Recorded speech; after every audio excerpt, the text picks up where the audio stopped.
अदालत ने आज हमारे केस पे इलेक्शन कमीशन को नोटिस इशू करके मैटर एडजर्न कर दिया है जुमे के लिए। अदालत से हमारी इस्तदा ये थी कि ट्रायल कोर्ट के सामने प्रोसीडिंग को रोका जाए। अदालत ने ऑब्जर्वेशन दी है कि हम आपको ये रिलीफ दे चुके हैं। लास्ट तारीख पे जो हमने ऑर्डर पास किया था उस ऑर्डर में हमने आपको ये रिलीफ इस तरह से दिया है कि आपकी सारी एप्लीकेशनें हमने क्लब करवा दी हैं और हमने उसमें ऑब्ज़र्व कर दिया था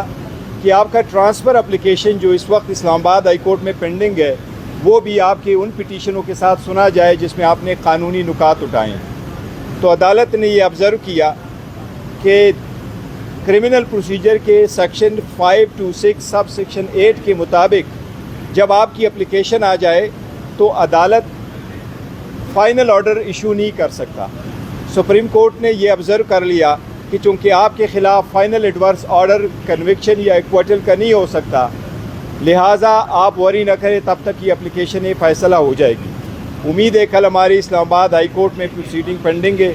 उसमें जो ऑर्डर हो गया फिर जुमे वाले दिन इंशाअल्लाह ताला यहाँ दोबारा हमारी प्रोसीडिंग्स होगी। पहली बात तो ये है कि हमारे इन केसेस का बुनियाद क्या है। बुनियाद है वो मुतासिब जज हुमायूं दिलावर साहब, जिसके ख़िलाफ़ सुप्रीम कोर्ट ने भी ये हुक्म जारी किया था पिछली तारीख पे कि वो ट्रांसफ़र एप्लीकेशंस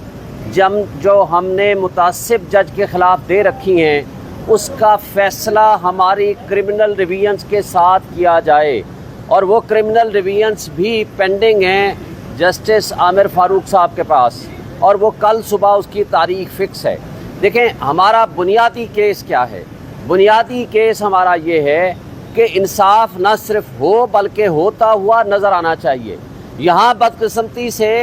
एक जज साहब जो हुमायूं दिलावर साहब यकम तारीख से यानी यकम अगस्त से छुट्टियों पे थे, ये 14 जुलाई 2023 को नोटिफिकेशन जारी होता है, लेकिन 3 दिन पहले नया नोटिफिकेशन आता है कि जनाब चूँकि इमरान खान साहब का ट्रायल मुकम्मल नहीं हो सका तो लिहाजा पाकिस्तान की तारीख में पहली मरतबा छुट्टियों में एक रेगुलर ट्रायल के लिए एक स्पेशल मुतासिब जज को फिक्स किया गया कि आप 5 दिन मज़ीद इंतज़ार करें और इस केस का फैसला करें। देखें, सेटल्ड लॉ है, जब किसी हायर फोरम पे कोई इशू उसी से रिलेटेड पेंडिंग होता है, सब जुडिस होता है, खा वो हाई कोर्ट में हो खा वो सुप्रीम कोर्ट में हो, तो निचली अदालतें उन फैसलों का इंतज़ार किया करती हैं। जब ये भी एडमिट हो गया कि आपके ख़िलाफ़ हुमायूं दिलावर के ख़िलाफ़ एक ट्रांसफ़र एप्लीकेशन आ गई जिसने एडमिटेडली यानी जिसको एडमिट करता है कि उसने अपनी फेसबुक से वो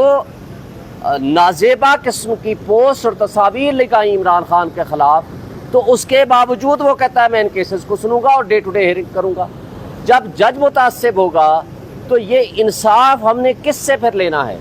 और हमें इससे कोई गरज नहीं है कि कौन जज हो, जो कम से कम इंसाफ हमारे साथ कर सके, हमारी बात सुन सके और हमारा जो मौक़िफ़ है वो लिख सके, और वो उस जज के पास ट्रांसफ़र कर दीजिए। और इसमें एक और गुजारिश ये है कि हमारा इंसाफ के तकाज़े ये हैं कि इस्लामाबाद के हाई कोर्ट के चीफ जस्टिस भी इस केस को ना सुने, इसलिए कि वो अपना तासुब खुद डिक्लेयर कर चुके हैं। तिरियान वाले केस में 2 जज साहिबान ने, मोहसिन अख्तर कियानी और अरबाब मोहम्मद ताहिर ने हमारे हक़ में फ़ैसला लिख के दिया और वो वेबसाइट पे आ गया, तो आमिर फ़ारूक साहब ने उसको पेंडिंग कर दिया। तो इसलिए एक नहीं बेशुमार वाक़यात हैं। तो जब इस तरह का कानून और इंसाफ का मजाक उड़ाया जाएगा, जब आप मुख्तदर तबकों और हलकों के ज़ेर असर आके इंसाफ का कत्ल शुरू कर देंगे, तो फिर उससे नुकसान होगा, मुआशरे में अफरा तफरी फैलेगी, फ्रस्ट्रेशन होगी, इंतशार होगा, उससे जमहूरियत को भी नुकसान है, आइनी इदारों को भी नुकसान है, अदलिया को भी नुकसान है, अदलिया की भी ये बेतौकीरी है। मैं समझता हूँ कि हमें इस हवाले से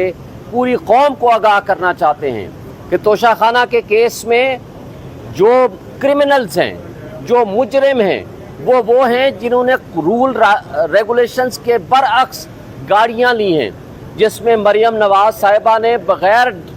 اس کو توشہ خانہ میں جمع کرائے پبلک آفس ہولڈر ہونے کے بغیر وہ گاڑی لی ہے، جو کہ جرم ہے۔ اسی طرح آصف علی زرداری نے 3 گاڑیاں لی ہیں، اسی طرح نواز شریف نے 1 گاڑی لی ہے، اسی طرح یوسف رضا گیلانی نے گاڑی لی ہے، اور ان کے خلاف ریفرنسز جو جمع ہوئے تھے وہ بھی واپس ہو گئے ہیں، اور ہمارے خلاف کوئی کیس نہیں ہے سوائے اس بات کے کہ توشہ خانہ میں جو آپ نے ڈکلیریشن کی ہے کیا اس کے آگے لفظ توشہ خانہ لکھا ہے کہ نہیں لکھا۔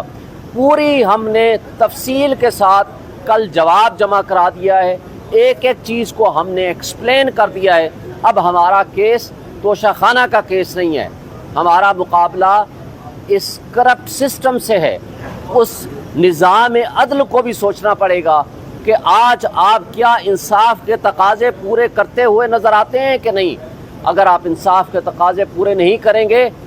تو تاریخ آپ کو کبھی نہیں بھولے گی۔ پھر جس طرح نظریہ ضرورت جسٹس منیر نے ایجاد کیا تھا، اس طرح جس طرح بھٹو کے قتل کو آج جوڈیشل مرڈر کہا جاتا ہے، تو یہ بھی اسی طرح کا ایک کیس ہوگا۔ وقت اور تاریخ کبھی غلط نہیں کرتی، وہ ان کو یاد بھی رکھے گی، اور ایسے منصف ہمایوں دلاور جیسے جنہوں نے اس نظام انصاف کو اور انصاف کے راستے میں سب سے بڑی رکاوٹ ہیں، ان کو بھی تاریخ کبھی معاف نہیں کرے گی۔ تھینک یو جی بسم اللہ الرحمن الرحیم۔ آج ہماری پٹیشن لگی ہوئی تھی بینچ نمبر 3 میں۔ عدالت سے ہماری استدعا یہ تھی کہ ہم سیکنڈ ٹائم سپریم کورٹ میں آئے تھے، جو اسلام آباد ہائی کورٹ میں ہمارے پٹیشنیں پینڈنگ ہے، اور اس پٹیشنوں پہ فیصلہ اب تک ہوا نہیں ہے، لیکن جس اسپیڈ سے ٹرائل کورٹ کیس کے ساتھ پروسیڈ کر رہا ہے، اگر اس کی پروسیڈنگ اسی طرح چلتی رہی تو جو ہمارے اپلیکیشنیں پینڈنگ ہے، جس میں ہم نے آئینی اور قانونی نکات اٹھائے ہیں، جورسڈکشن ریلیٹڈ، دائرہ اختیار سماعت اور اس کورٹ کے سامنے پروسیڈ کرنے کی، وہ ساری انفرکچوس ہو جائے گی۔